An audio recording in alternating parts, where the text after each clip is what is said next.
Walk into almost any restaurant in Costa Rica, and before you see a menu, you will see a small brown bottle with a green label.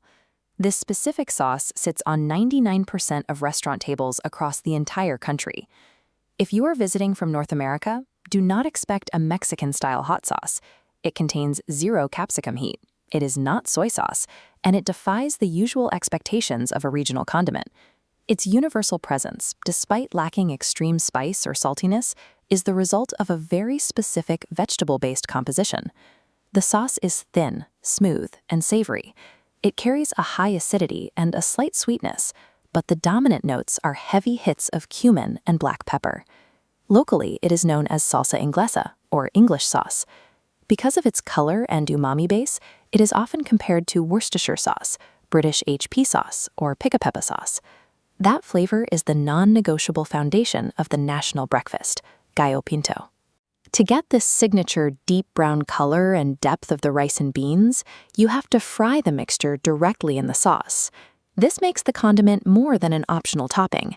It is a primary ingredient built into the national palate. This flavor profile started in 1920, inside a local neighborhood bar in Barrio El Carmen, in the city of Alajuela.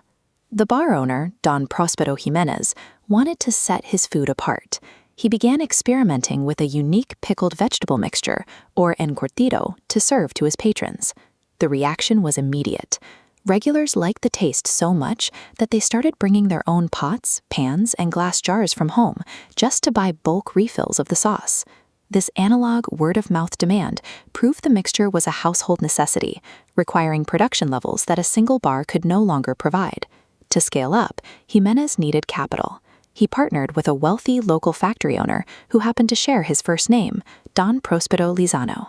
Lizano agreed to fund the national expansion, but on one condition: the bottle had to bear his last name. Production eventually moved from that Alajuela bar to the neighboring province of Heredia to satisfy the country's appetite.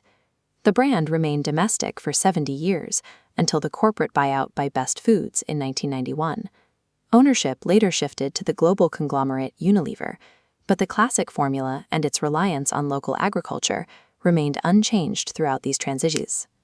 The sauce survived the move from a cantina secret to a multinational asset because the new owners recognized that the original flavor was already the baseline for the country's cooking.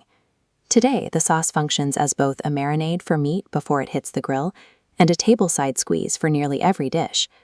During the holidays, it is the standard topping for traditional tamales, and at lunch, it is slathered over the rice, meat, and beans of a traditional casado plate.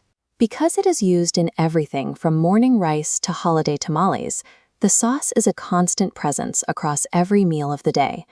There is a common street proverb that defines this cultural weight: "Donde hay salsa Lizano, hay un tico." Where there is Lizano sauce, there is a Costa Rican. This connection is so strong that Costa Rican expats in the U.S. will hunt through independent international grocery stores or pay high premiums online just to keep a bottle in the kitchen. The original 1920s bar recipe is now the bottled essence of the Costa Rican lifestyle. Salsa Lizano acts as the liquid anchor to a national identity, proving that a country's culture can be defined by a single flavor profile.